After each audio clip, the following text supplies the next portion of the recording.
welcome to All Things Green. I'm Shelby, here with my co-host Anton to discuss a variety of topics from across the sustainability universe. Anton, how are you today? I'm doing well. I'm a little bit congested, but I think this will be fine. This will be fun. It's going to be great. You do sound a little bass heavy today. Yeah. But, I mean, if we were a chorus line, we'd definitely need you. Yes. And if we were a podcast, we still need you too. Yeah, maybe I'll sing some Johnny Cash today at Corky's, the local karaoke bar. That sounds just great.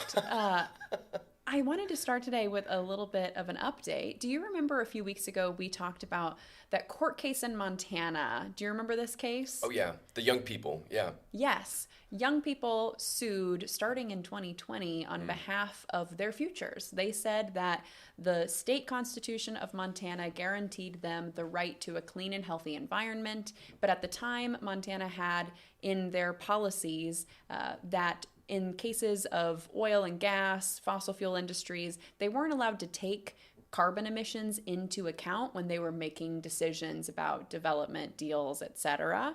Yeah. And so these young people used that, what they considered to be a breach in the Constitution, to say that they were being denied constitutional rights. So that was filed way back in 2020 with lots of young people, and it finally went to trial, I think starting in June of this year. It's the first time that we talked about it, and we just got a verdict back on that. Yeah, and it's good news, right? It's good news. So the judge actually ruled in favor of the plaintiffs, ruled in favor of these young people, and they agreed that, yes, by allowing or maybe disallowing the consideration of fossil fuels and their impact, they were violating these people's constitutional rights. Yeah.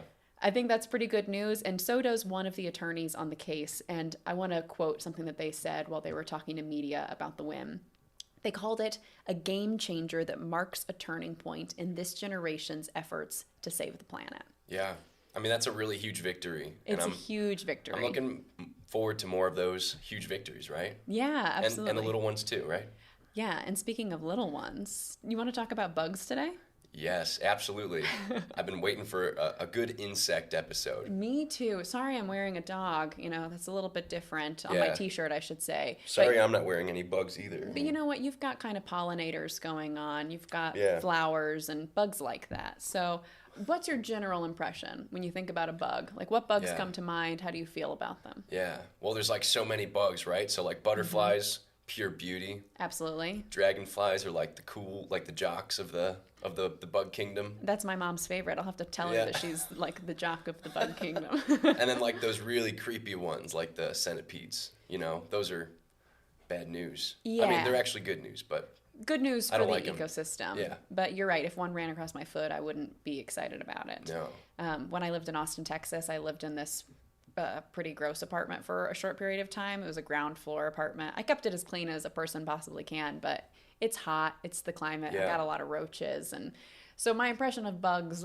if I'm thinking about it from that perspective of being in my home, they get kind of a bad rap. But from an environmental perspective, I want to learn to appreciate where they fit into systems. So I'm glad we're going to talk all about insects and their place in the world today. Yeah, I'm looking forward to that. Okay, great. Well, I wanted to start with thinking about where insects fit into ecosystems in a legal sense. The New York Times had this wonderful article recently that was asking the question, do butterflies count as wildlife? So if I just asked you that question, do butterflies count as wildlife? What would you say? I would say, heck yes, butterflies count as wildlife. Why wouldn't they? Absolutely. And I agree with you, but there are 12 states that don't consider insects wildlife, at least from a legal perspective. So we know that insects are an important part of ecosystems. They're a food source for one of our favorite shared creatures, birds. Burbs. So birds have to eat insects, and so do lots of other creatures. Yeah. They're also pollinators, you know, for plants, bees, things running around flower to flower, making sure that we're pollinating the plants that we need for our ecosystems. Yeah, and for our food, right? Absolutely. Yeah. And insects make up to 80% of our animal species on the planet. So it's a lot to leave out 80% of our species from being considered wildlife. Agreed. So, like I said, 12 states don't consider insects wildlife from a legal protection standpoint. Ohio does, good for us. So does Texas, where I just came from, and they take it seriously. That means that you can build it into your plans. The lack of protections in those 12 states that don't protect wildlife really stems from the origins of the laws. So, when we think about being able to protect wildlife, what do you think might spur a government to want to protect wildlife? Like, what will come to mind for you? I would say like maybe trees and stuff like that. Yeah, definitely. They're beautiful, they provide shade, Right. but the actual origins of a lot of these protective laws for wildlife were about hunting and fishing. Oh, no shit. Yeah, and you don't really hunt and fish for insects. And so Right. they were sometimes left out as we talked about what would be protected. I'm curious if you're a hunter or a fisher in any ways. So I'm an aspiring hunter. Yeah? I'd like to get out this winter, actually. I have my bow. Mm-hmm. And then I Bow also, yeah, bow hunting. Yeah. And also fishing is like a big part of my dad's side of my family. Like they were all like born and raised fishermen. So I do like fishing for the occasional perch or walleye. Yeah, Yeah. I grew up fishing too. We did a lot of catch and release. Yeah. Not a lot of anything that we would like go back and clean. My parents still have a little pond right in the that's back of where they live, and so every time I'm there, basically by the time I get up to eat breakfast, my parents have already been out fishing every morning. Yeah. So those are the activities that were originally supposed to be protected by these wildlife protection laws. That's sort of the origin. Wanting to protect those as activities that people could engage in for leisure or also to feed their families, feed their livestock, whatever you're going to do with the fish or your whatever you're hunting. But if that leaves out insects, we're leaving out, as we mentioned, 80% of the animal population. And these protections really matter because having legal protections for wildlife is what allows states to do things like protect habitats, create plans to restore species, or even consider the well-being of species when they're building new developments, etc. There's also a lot of pushback from industries like agriculture or forestry against protecting insects because that would mean that we could protect forests or lands that they might want to cultivate or cut down because we would be able to protect insects. So there's some industry push here too. And even in states that do allow insects to fall under their protections, they're often at a lower priority level, just in terms of funding and visibility. Because again, the origins of those laws tend to push us in this direction of thinking about protecting the activities of hunting and fishing. Yeah, and not to mention, like, insects is not, like, the sexiest issue as far as environmentalism goes.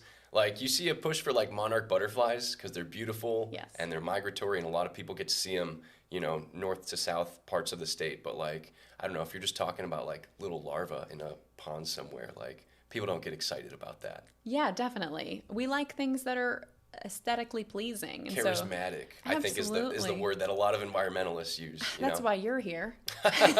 Oh, stop, Shelby. But it's a big deal for us to start talking about insects because their levels are really declining. And that's partially because they are especially vulnerable to the impacts of climate change. Extreme temperatures, droughts, flooding, etc. That's really hard on a lot of different species of insects. So what can we do? What can we do about the insect population? We live in a state that does protect our insect population under wildlife protections. Not all states do. So if you live in one of those 12 states, not going to list them all. It would just take a long time, but it'll be in the show notes so you can find out if your state does. Super. You could talk to your legislatures if you want to add that in. But you can also get educated on the role of insects in your community, your environmental community. Or you could take further steps, do things like plant pollinator gardens. It's for beautiful things like monarch butterflies, but it also applies for all sorts of other native species. And then if you do live in a state that's not Ohio or Texas, one of the ones we mentioned that we know protect it, get to know your state laws and see where insects fit in. Yeah, I think that sounds amazing. I would also just plug, like, sometimes your Department of Natural Resources just have, like, online PDFs and, like, sometimes booklets. Like, I literally called and was like, hey, can you send me every single, like, informational booklet on everything from like owls to mammals to insects to like native trees. And they're like, sure, we'll just mail it to you. Absolutely. And it was like so cool because you get to do so much learning on like some of those more charismatic like dragonflies and butterflies. But there's also those tie-ins of like what these insects eat also. Absolutely. And scientists love to share their work. So Yeah. scientists, naturalists, etc., they definitely want to talk to you about bugs. So yeah, you could also just go to your local park and find a park ranger and say, what do you know about bugs? I bet you'd get a good answer. Yeah. That sounds great. Yeah, tell us about a bug that maybe isn't so great, at least when it's out of place. Yeah, so we talked a lot about really cool bugs like butterflies, dragonflies, but there's also invasive bugs that make their way over from other continents. And I wanted to introduce to you the spotted lanternfly. It sounds pretty nice, I have to say. The name is very flattering. Yeah, it is. It's kind of ugly, though, I'm not going to lie. The actual bug, you mean? Yeah, it's like a big, nasty one. Okay, Yeah. okay. So the problem with some of these invasive plants, like the tree of heaven, is they create a little bit of a monoculture that kind of chokes out any native plants. And we know that native plants are important for supporting our local insect populations. Absolutely. But also invasives like honeysuckles.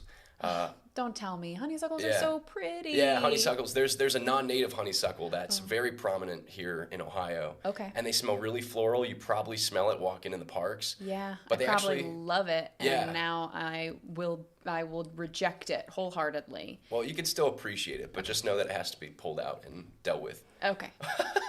But honeysuckles, they actually exude like a poison from their roots that poison other native plants around them. Okay, now I'm mad at them. No more Yeah. honeysuckles for me. I'm sorry. Yeah, and lastly, as we talked about, invasive plants could be host plants for other invasive insects. So there's some problems with invasive plants, and in this case, when the spotted lanternfly has migrated over to the United States, you're going to get kind of that double whammy of invasive plant and invasive insect because they kind of commingle. They have a symbiotic relationship. Oh, see, I thought that spotted lanternflies like destroyed the plants that they hung out on. So not so much with the tree of heaven? Yeah, not so much with the tree of heaven. They won't take advantage of the plant to the point where it can't grow. Actually, they will do most of their damage to crops like apples and grapes. Oh no, but Yeah. I love apples and I know. grapes. I love like a little kid lunch. I've seen it called that, like a kindergarten lunch, where you just bring like a wheel of cheese, a little set of fruit. I think they call that girl dinner nowadays. Oh dang, I'm behind on internet trends. But I will say, yeah, I if someone tries to take my little green apple slices over my dead body. Yeah, no, I hear that. Well, then you got to start fighting these invasive spotted lanternflies because they're wreaking havoc on grape vines and apple orchards. So especially in Ohio, we got wine country and we got apple orchards. So it's kind of a big deal to the local economy here in Ohio. When you say fight them, do you mean I just need to like start flicking them when I see them? Like what am I going to do? Yeah, so really the first step to eradicating the spotted lanternfly is just knowing what they look like, being able to identify the tree of heaven, which I brought in. You can check out our previous episode if you want to know what a tree of heaven looks like. But also being able to identify the egg masses that the spotted lanternfly lays. And speaking of that egg mass, they actually travel far and wide because they will lay their egg masses like onto trains. And these trains will just go all over the country and they will hatch, the flies will hatch and then they'll just migrate that way. And to make matters worse, a lot of these invasive tree of heavens, they pop up right next to train tracks and train stations. Like if you go around in Cleveland and you're like, oh, what's that tree right there? Oh, it's probably a tree of heaven.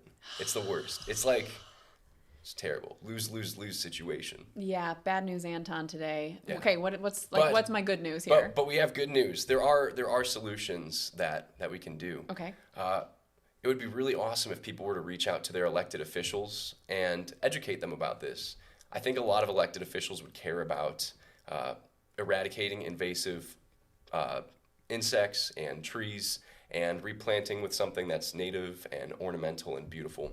So creating like a task force that could actually go in and chop down these trees. It could be just a volunteer task force. A group of a few people could just take their chainsaws and cut those trees down at the base. They're really not huge, and their wood is really soft and light. So like you could probably cut down like a 20-foot tree, no problem. And like, What about their roots? What do we like? yeah, so they would grow back, right? Unless you get a little bit of diesel fuel. I actually learned this from a former sewer district employee. You take a little bit of diesel fuel and a little paintbrush, and you paint it onto that freshly chopped rootstock because you want to cut it down to the base, and then that diesel fuel will actually leach into the rootstock and kill it. That sounds like something we've got to take care of if Yeah. we don't want to overrun our train tracks with invasive trees. Yeah, and furthermore, yeah, have our crops continue to get ravaged. And so these volunteer efforts, they're really good, but they're really not going to eradicate the lanternflies, just by doing a volunteer efforts. And so another thing that would be really cool, something that was proposed actually during the Trump administration by the Democratic Party, was the Green New Deal. It wasn't proposed by the Democratic Party, but members of the Democratic Party. Sure.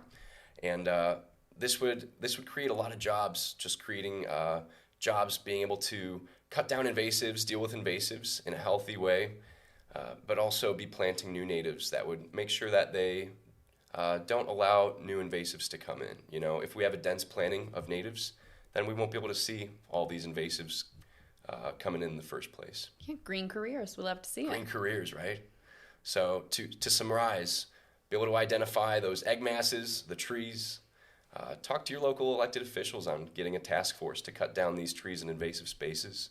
And then lastly, keep in mind that there's a bigger possibility to get invasives under control with the federal government intervening. Awesome. I So, love to see it. Well, I don't love to see the flies or the trees, but I love to see some good solutions. Yeah, absolutely. Okay, cool. Well, Shelby, thank you so much. That was kind of a disgusting topic. I hate the spotted lanternfly. But I think there's another cool insect that you have coming up for us. That's right, Anton. I want to start before I get into the actual insect by asking you what's going to sound like an unrelated question. Okay. When you go outside in your neighborhood in the evening, tell me what that looks like. Not like the buildings, but more of the ambiance. The ambiance? Yeah. Just like in the evening, like Yeah. sun is setting, Sun is setting. Is it's it, cooling down a little bit. yeah, is it dark? It's starting to get dark. Yeah? Yeah. Are there streetlights? Yeah, there's plenty. Plenty of streetlights. So Yeah. do you feel like you could walk around without needing your own external light source in your neighborhood just Oh, from yeah. streetlights? Definitely, like there's a lot of like light pollution. Like I feel like that's where you're going with this, right? Yeah. You beat me to the punch. But yes, like, can you see a lot of stars? Can you see the Milky Way from your neighborhood? I can't, no. Yeah. So that is, as you just said, called light pollution, which is also known as artificial lighting at night, ALAN, which I'm going to call Alan. And for anyone who's seen the Barbie movie, we love a good Alan, but we don't love artificial lighting at night. So most of the artificial lighting at night, or Alan, comes from things like electric light from cars, from buildings, street lights, that kind of thing. You can see it from space. And actually, some of the studies that we've done from space show that 3 of the countries that have the highest levels of light pollution are Singapore, Qatar, and Kuwait. And also, as we just mentioned, light pollution reduces the visibility of things like stars, the Milky Way. So purely from an aesthetic point of view, I am anti-light pollution. I'm curious if you've ever been out to one of those dark sky spots where you can see the Milky Way in all of its glory. Oh yeah, absolutely. Yeah, where have you gone? It was actually out of the country. It was in Croatia. Oh, cool. Like just in the mountains. Just beautiful. Yeah, I really want to go to a space called the Observatory Park, which is over in a neighboring county called Geauga, right here in Northeast Ohio. And then also when I went to Big Bend National Park in Texas, it's definitely a dark sky zone. You can see the Milky Way. It's really beautiful. But a lot of people in cities can't see it, maybe have never seen it. So light pollution can be bad for us just from the perspective of appreciating the world around us. 100%. And really quick, Yeah. even like HOAs, like in the suburbs, like it's not even just urban areas. It's like suburban areas too, where like HOAs require that light in your front yard for, safety reasons. So Yes, absolutely. it's wild. And I will say, like, there are safety reasons, you know, like you just said that as kind of like a quote unquote. There are safety concerns that would want us to have light, but there are ways to do it that cause less light pollution.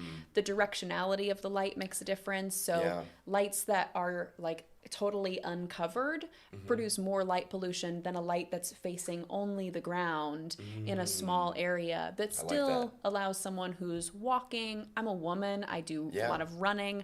I do feel unsafe if I'm trying to go on a run in a community that doesn't have any lights. Yeah, that makes sense. But there are ways to do lights that create safety without this like extensive level of light pollution. It's not an either or, right? You can have both. Absolutely. But we've just spent a lot of time talking about how lights affect just sort of our sensibilities and our ability to see the Milky Way, but it also affects insects.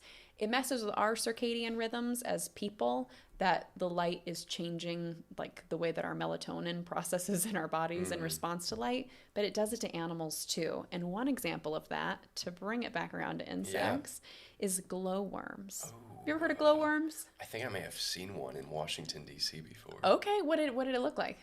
It was at night, and I was just like kind of camping out on the side of the road in a van, and I was like, what the heck is that? It looks just like a little like glowworm. I guess like a little pill-sized like light up thing. I'm like, what is that? Like a cap to a water bottle or something? And then I like looked closer and I'm like, oh my gosh, that's like a bioluminescent insect or something. It could have been. I don't know enough about all of the different places that they live to verify that it was specifically the kind of glowworm I'm thinking about. But they look like little worms, or at least the females do. So glowworms actually aren't worms at all. They're beetles. Oh, yeah. Male glowworms grow into something that looks like what I think of when I think of a beetle. But female glowworms stay in this like kind of larval form. And then their little butts glow. It's just so cute. Well, it's cute if you ignore the fact that they look kind of slimy and like worm-like, but very cool. And they do that to attract mates, to let male glowworms know where they are. And so that's why light pollution starts to impact glowworm populations. Scientists in the United Kingdom studied Allen and how it impacted glowworms. And it turns out that artificial lighting at night means that male glowworms have a harder time finding female glowworms. The light doesn't stand out as much. And then the males avoid artificial light. So the scientists would put out artificial light, and the glowworm males would either kind of stay home, not go out in search of a lady friend, or they would spend a lot longer identifying where a female glowworm was because they were trying to go around that artificial light. So it's important for us to reduce light pollution because we want to be able to see the stars. But it's also important for insects, and glowworms are just one example of that. And there's lots of other insects that produce their own light that we might be able to apply these findings to. Yeah. This is just one study specifically on glowworms, but the discussion section of this peer-reviewed journal article talked about potential implications for other bioluminescent species. Yeah, I think that's great findings. And these are like really easy changes that people can make in their own homes, in their own properties. So I'm really glad that you brought that to the table today. I think even like American audiences with fireflies, like they don't like too much light pollution either. So in ways that we can reduce that, like you said, those lights that shine down and not out, I think that's great, like great solutions. Absolutely. And again, we say it all the time, there are always opportunities for us to take actions. And so we've already mentioned talking to legislators about all sorts of things today. This is one more thing to add to that list. When you go and see your city council member, you go, okay, we're talking about removing the lantern flies, and then we also are going to need to talk about the lighting in my neighborhood, because I want to see the Milky Way and I want species to thrive. I want apples and grapes. And I want apples and grapes. Yeah. And I think, talking to elected officials is important.